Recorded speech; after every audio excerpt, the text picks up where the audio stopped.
실제로 유명했던 윤드로저 사건과 같이 몇 년이 지난 현재까지도 남아있는 영상들이 길을 가던 중 이상한 느낌을 받아 뒤를 보니 어떤 사람이 지나치게 가까이 있거나 계속 쳐다보는 느낌을 받는 경우들이 있으실 것인데요. 그런데 저희가 이러한 사건을 진행하면서 정말 정확하다고 생각한 것이 바로 여자분들의 입니다. 안녕하세요. 법무법인 선 박성옥 변호사입니다. 안녕하세요. 저는 이지원 변호사입니다. 지난 시간에 변호사님들이 가장 많이 하시는 중강간이랑 중간지추행 사건에 대해서 알아보았는데 저희 법인에서 또 사건 중에서 몰카 관련 사건이 많은 것 같아요. 만약 다른 사람을 몰래 촬영하는 경우에는 모두 범죄가 성립하는 건가요? 원칙적으로 타인을 동의 없이 촬영하는 것은 타인에 대한 초상권 침해 문제로 민사상 손해배상 청구의 대상이지 형사상 범죄가 바로 성립하는 것은 아닙니다. 예를 들어서 연예인이 지나가는 걸 보고 연예인의 팬분들께서 그 연예인의 전신을 촬영했다고 하여 그걸 불법 촬영으로 보아서 처벌하지는 않잖아요. 그런데 만약에 다른 사람이 어떤 사람의 동의 없이 다리, 엉덩이, 가슴 등 다른 사람의 성적 욕망 또는 수치심을 유발할 수 있는 신체 부위를 동의 없이 촬영하는 경우에는 불법 촬영 관련 범죄로 형사처벌을 받을 수 있습니다. 예를 들어서 길을 가던 여성의 하반신만 밀착하여 촬영하는 경우에는 그 촬영물을 보고 성적 욕망을 가지거나 수치심을 느낄 수 있었다고 하면 성폭력 처벌법상의 카메라 등 이용 촬영죄가 성립하여 형사처벌을 받게 되는 것입니다.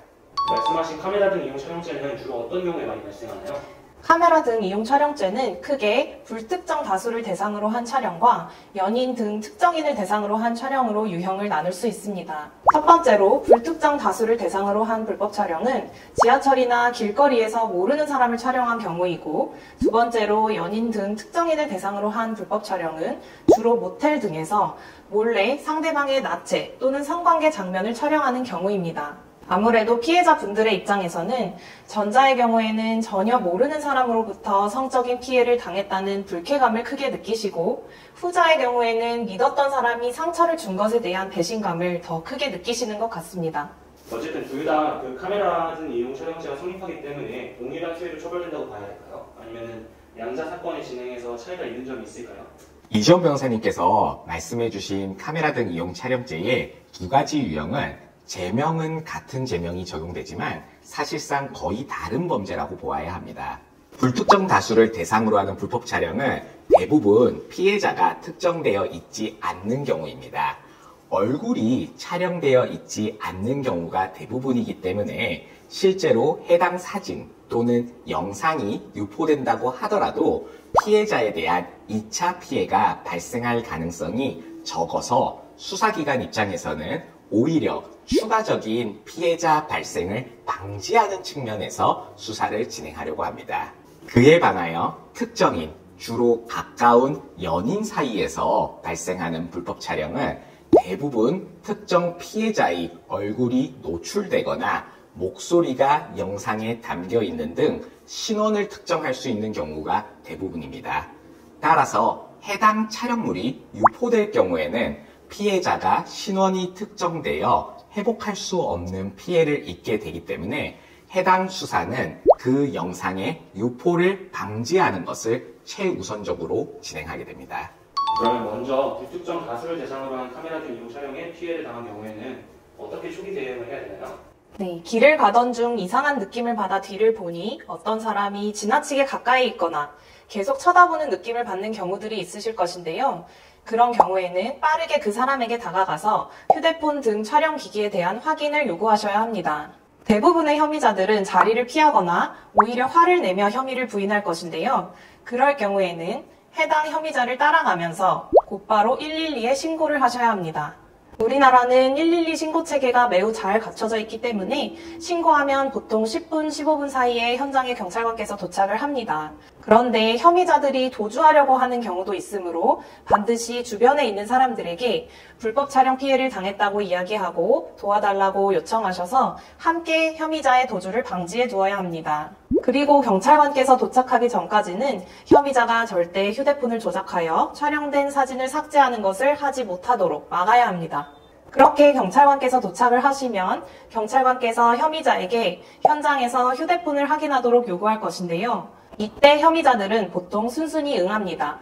그러나 혐의자들이 보통 특수한 어플을 사용하여 촬영된 사진이나 동영상을 일반 사진첩이 아닌 비공개되는 폴더로 저장되도록 설정해 두었거나 순식간에 사진이나 동영상을 일반 사진첩에서 삭제하였을 수 있으므로 꼼꼼히 휴대폰을 확인해서 비공개된 폴더가 있지는 않은지, 휴지통 등 1차 삭제 후 임시 보관된 폴더에 남아있지는 않은지 등을 확인하여야 합니다. 만약 이러한 현장 확인을 거부하거나 현장 확인 시 불법 촬영물이 나오는 경우에는 경찰관분께 정식 고소를 원한다고 말씀드려서 가까운 지구대나 경찰서에 가서 고소장을 작성하시고 혐의자의 인적사항 특정, 그리고 휴대폰의 임의 제출이나 압수 등이 되도록 요청을 드려야 합니다.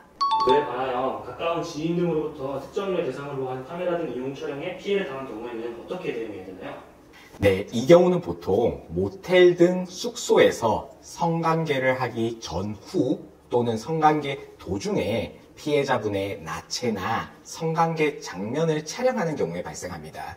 저희가 처리한 사건들에서는 주로 카메라 등 촬영기기를 안 보이는 곳에 숨겨두고 멀리서 전신을 촬영하거나 이미 촬영 중인 상태로 켜둔 촬영기기를 침대 근처에 두고 성관계 도중에 피해자분이 엎드려 있거나 뒤돌았을 때 몰래 가져와서 촬영하는 경우가 대부분이었습니다. 그런데 저희가 이러한 사건을 진행하면서 정말 정확하다고 생각한 것이 바로 여자분들의 감입니다.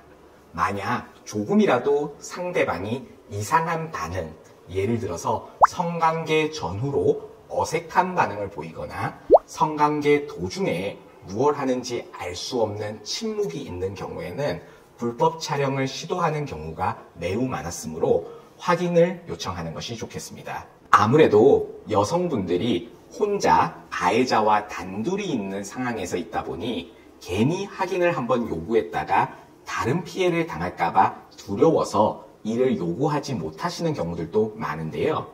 충분히 이해되는 상황이므로 그 당시 또는 직후에 오히려 좋은 말로 혹시 나 촬영한 거 있어? 찍었으면 어떻게 나왔는지 한번 보자 등과 같이 크게 문제 삼지 않겠다는 취지로 해유를 해서 촬영 여부를 명확하게 확인할 필요가 있습니다. 그리고 확인을 한 경우에는 해당 촬영물을 피해자분의 휴대폰으로 전송하거나 촬영물 자체를 피해자분의 휴대폰으로 촬영하여 증거를 확보해 두어야 합니다. 그런데 만약에 피해를 당하신 직후여서 경황이 없어서 이러한 질문을 하거나 촬영물을 확인하지 못하신 경우라고 하면 사후에라도 가해자와 통화 또는 대화를 할 때 녹음을 해서 가해자로부터 동의 없는 촬영이 있었다는 사실을 인정하는 진술을 하도록 하고 이를 반드시 녹음해 두어야 합니다. 그리고 위 불법 촬영물에 대한 직접적인 증거 또는 불법 촬영 사실을 인정하는 녹음 등 간접적인 증거를 첨부하셔서 경찰에 고소할 때 제출하셔야 합니다. 만약 피해자분들께서 피해 사실을 알리기 힘드실 수도 있는데 고소하지 않고 해결할 수도 있나요? 만약 불특정 다수인을 촬영한 경우로 이번 한 번만 피해를 보신 사건이라고 하면 가해자 측과 고소를 하지 않는 대신 명확하게 해당 촬영물을 삭제하고 피해 배상금을 지불하는 고소 전 합의를 하는 방법을 고려해 보실 수 있습니다. 아무래도 피해자분께서 경찰에 출석하여 해당 사건에 대하여 다시 진술하고 피해 상황을 또 한 번 떠올리시는 것 자체가 수치스러운 2차 피해에 해당할 수 있기 때문에 그렇게 빠른 해결을 하는 방법도 고려해 보실 수 있겠습니다. 다만 보통 불특정 다수인을 촬영하는 사람들은 피해자분 한 분만 촬영한 것이 아니라 오랜 기간 동안 정말 많은 피해자들을 촬영한 경우, 즉 여죄가 있는 경우가 대부분이기 때문에 추가적인 피해자를 막는 측면에서는 정식으로 고소를 하셔서 추가로 피해를 보실 수 있는 분들을 막는 것이 더 좋은 방법입니다. 실제로 불법 촬영한 기간이 1년 이상이고 불법 촬영된 피해자가 100명이 넘어가는 사건에 대하여는 검찰에서 추가 피해자 발생을 방지하기 위해 구속수사를 원칙으로 하고 있기 때문에 여죄가 있을 것으로 보이는 가해자는 고소를 하시는 것이 피해 회복 측면에서도 합의금을 더 충분히 받을 수 있다는 점 함께 고려하시는 것이 좋겠습니다. 이지원 변호사님께서 설명하신 불특정 다수인을 촬영한 경우와 달리 가까운 지인 사이에 특정 피해자에게 발생한 불법 촬영 사건은 고소 전 합의가 아니라 가급적 고소를 직접 제기하시는 것을 권장해드리고 있습니다. 이유는 앞서 말씀드린 것과 같이 가까운 지인 사이에 특정 피해자를 불법 촬영한 사건의 경우에는 대부분 피해자분의 얼굴이나 목소리 등 신원을 확인할 수 있는 내용이 촬영물에 포함되어 있습니다. 따라서 만에 하나라도 불법 촬영물이 유포되는 경우에는 디지털 촬영물의 속성상 무한히 복제 재생산되어 순식간에 유포되어 끊임없는 피해를 당하실 수 있기 때문입니다. 실제로 유명했던 윤드로저 사건과 같이 몇 년이 지난 현재까지도 남아있는 영상들이 성인 사이트들을 중심으로 계속 유포되고 있는 점에서 신원이 확인될 수 있는 촬영물은 초기에 아주 확실하게 삭제를 하여야 하므로 고소가 필요하다고 권고해드리고 있는 것입니다. 경찰에 고소를 하면은 불법 촬영물 삭제와 관련된 지원도 받을 수 있나요? 네, 먼저 경찰에서는 초기 수사 단계에서 가해자의 휴대폰, 노트북 등 전자기기와 클라우드 계정 등을 임의 제출 또는 압수를 통해 확보하여 가해자가 보관하고 있는 모든 불법 촬영물을 확보하여 증거로 보존할 것을 제외하고는 모두 완전히 삭제하도록 합니다. 그리고 유포된 흔적이 있는지 여부에 대해서도 확인을 하는데요. 이를 통해서 피해자분께서는 더 이상 가해자가 불법 촬영물을 소지하고 있거나 유포할 가능성이 없다는 것을 명확히 확인하실 수 있습니다. 그리고 만약에 경찰에서 유포된 것을 확인하였다고 하면 디지털 성범죄 피해자 지원센터를 통해서 삭제를 요청드릴 수 있고요. 삭제한 이후에도 지속적인 모니터링을 통해서 추가적으로 유포되는 영상이 있으면 추가 삭제를 진행하는 것도 도움을 받으실 수 있습니다. 따라서 유포 가능성을 없애기 위하여는 저는 디지털 성범죄에 있어서는 가급적 고소를 제기하시는 것을 권해드립니다. 그래야 피해자분들께서도 안심하시고 일상을 회복하실 수 있기 때문입니다. 이야기를 들어보니까 디지털 성범죄는 유포가 굉장히 중요한 것 같은데 만약 유포가 되었다고 하면은 어떻게 대응을 해야 되나요? 네, 박성욱 변호사님께서 말씀하신 것처럼 유포는 어디까지 퍼져나갈지, 누가 소지하고 있을지, 어떤 형태로 복제, 변형될지 모르기 때문에 매우 심각한 문제입니다. 그래서 성폭력범죄처벌법은 불법 촬영물이 유포된 경우 카메라 등 이용 촬영죄와 별개로 카메라 등 이용 촬영물 유포죄로 추가 처벌을 하고 있습니다. 따라서 불법 촬영을 한 사람이 그 촬영물을 유포한 경우에는 카메라 등 이용 촬영죄와 카메라 등 이용 촬영물 유포죄가 함께 성립하게 됩니다. 그리고 유포는 정말 심각한 피해를 가져오는 죄질이 나쁜 범죄이기 때문에 검찰에서는 구속수사를 원칙으로 하고 있습니다.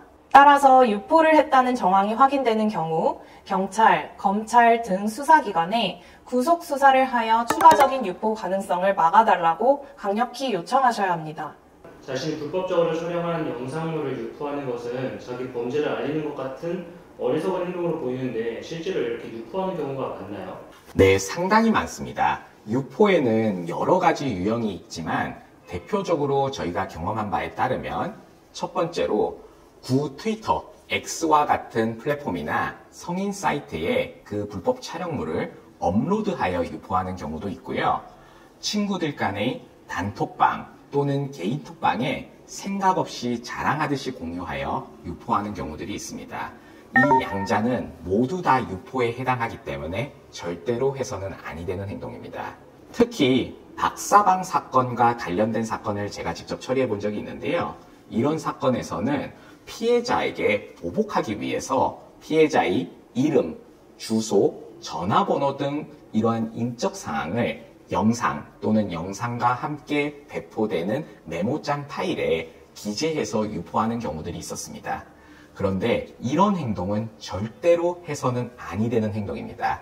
왜냐하면 그러한 인적 사항을 보고 다른 가해자들이 그 피해자에게 추가적인 연락을 해서 2차 가해를 하는 경우들이 많았는데요. 이런 행동을 하면 그 가해자는 거의 대부분 구속이 되고 해당 촬영물은 압수되는 등의 조치가 취해집니다.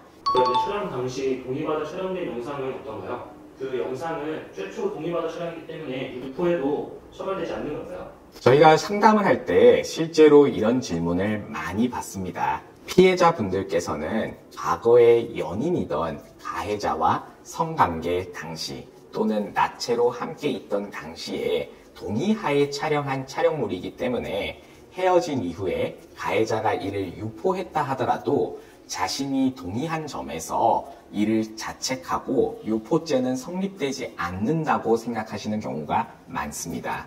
그러나 성폭력범죄처벌법은 명시적으로 촬영 당시에는 촬영 대상자의 의사에 반하지 아니한 경우에도 사후에 그 촬영물 또는 복제물을 촬영 대상자의 의사에 반하여 유포하는 경우에는 그 유포 이후에는 그 촬영물의 성격이 불법 촬영물로 변화하여 유포죄가 성립한다고 규정하고 있습니다. 따라서 아무리 동의를 하여 촬영한 영상이라 하더라도 유포에 대한 동의가 없었던 이상 유포죄는 성립할 수 있기 때문에 빠르게 고소를 진행하셔야 합니다. 그런데 불법 촬영 피해를 당하신 피해자분들이 고소할 때 변호사를 선임해야 돼요. 변호사님들을 선임하면 어떤 도움을 주실 수 있나요? 실제로 저희가 상담을 해보면 카메라 등 이용 촬영죄와 그 유포죄는 객관적인 증거가 있는 범죄라고 생각을 하셔서 변호사 도움 없이 혼자 고소를 제기해도 별 차이가 없다고 생각하시는 경우가 많습니다. 그런데 증거를 명확히 확보를 하지 못하신 경우에는 경찰 등 수사기관에서 증거 확보를 위한 임의 제출 요구 또는 압수수색 영장 신청 등으로 나아가야 하는데 경찰 등 수사기관이 움직이기 위해서는 범죄의 혐의점이 상당히 소명되어야 합니다. 그런데 일반적인 피해자분들께서는 혼자서 이러한 소명을 하기가 쉽지 않습니다. 따라서 변호사와 처음부터 상의하셔서 제대로 된 고소장과 법리적인 내용을 담은 의견서를 통하여 빠른 증거 확보를 요청하시는 것이 중요합니다. 그리고 증거가 확보된 경우라고 하더라도 피해자분께서는 처음 경찰 조사를 받게 되시는 상황이고 성범죄 피해를 당한 직후이기 때문에 경찰 조사 시에 어떤 말을 해야 하는지 당황하시는 경우가 많습니다. 또한 경찰에서도 공정한 조사를 위하여 피해자에게도 공격적인 질문을 할 수 있는데 여기서 감정적으로 대처하시거나 상처를 받으시는 경우도 많습니다. 따라서 변호사와 함께 경찰 조사 사전에 준비를 충분히 하시고 변호사와 함께 동석하셔서 정서적인 지지를 받으면서 경찰 조사를 받으시는 것이 훨씬 더 좋은 결과를 얻는 경우가 많습니다. 그리고 마지막으로 가해자 측과 합의를 하셔야 하는데요. 변호사 없이 피해자분께서 혼자 합의를 진행하시게 되면 적정한 합의금의 수준은 어떻게 되는지, 자신의 합의 조건이 남은 절차에서 어떤 영향을 미치는지를 몰라 합의를 하신 이후에 후회를 하시는 경우가 굉장히 많습니다. 그리고 그 과정에서 상처를 받는 경우도 굉장히 많습니다. 따라서 변호사님과 함께 합의를 하시는 것이 2차 피해를 받지 않으면서도 더 충분한 피해 배상을 받는 데 도움이 되기 때문에 성범죄 처리 경험이 풍부한 변호사의 조력을 받아 합의를 하는 것은 분명한 차이가 있습니다. 이번 영상에서는 불법 촬영 피해자를 대리하신 사례를 잘 언급하지 않으시는데 성공사를 언급하지 않는 이유가 있을까요? 네, 저희가 주로 성공 사례를 피의자, 피고인 등 가해자 사건을 기재해 두다 보니 피해자분들께서 상담하실 때 피해자 대리는 안 하는 것인지 피해자 대리로 성공하신 사례가 없는 것인지 문의하는 경우들이 있습니다. 그런데 저희는 성범죄 피해자분들의 사례는 가급적으로 성공 사례로 기재를 하지 않고 있습니다. 만약에 피해자분들께서 성공 사례를 다시 보시는 것만으로도 고통스러울 수 있고 그런 피해 내용이 다른 사람들이 알게 되어 그걸 소재로 이야기하는 것 자체가 추가적인 2차 피해가 될 수도 있기 때문입니다. 그래서 이 영상에서도 개별적인 피해 사례에 대해서는 가급적으로 말씀드리지 않으려고 했습니다. 그러나 야구에서도 잘 던지는 투수가 잘 치기도 합니다. 저희가 불법 촬영 등 디지털 성범죄에 있어서 수많은 피의자, 피고인 등 가해자 방어 사례를 만든 것은 그만큼 불법 촬영죄에 대한 전문성을 가지고 있는 것이니 불법 촬영 피해를 당하신 경우에는 언제든지 저희에게 도움을 요청해 주시기 바랍니다. 마지막으로 불법 촬영으로 피해보신 분들한테 한마디 부탁드릴게요. 불법 촬영 피해자분들께서는 갑자기 모르는 사람으로부터 피해를 당하시거나 신뢰하고 있던 사람들로부터 상처를 입으신 분들입니다. 짧은 치마를 입었다고 하여 그 모습을 찍어도 된다거나 함께 성관계하는 것을 동의했다 하더라도 그 장면을 영상으로 남기라고 허락한 것이 아닙니다. 불법 촬영은 불법 촬영을 한 사람의 잘못이지 여러분들은 피해자이므로 당연히 보호를 받으셔야 합니다. 절대 상처를 받으시지 마시고 불법 촬영물을 명확히 삭제하여 절대로 유포되지 않도록 하고 가해자에게는 엄벌을, 피해자분들에게는 충분한 피해 배상이 돌아갈 수 있도록 수사기관을 비롯한 모든 분들께서 도와주실 겁니다. 오늘 저희 영상을 보시고 조금이나마 용기를 내시어 고소 등의 절차를 잘 진행해 보시기 바랍니다. 감사합니다.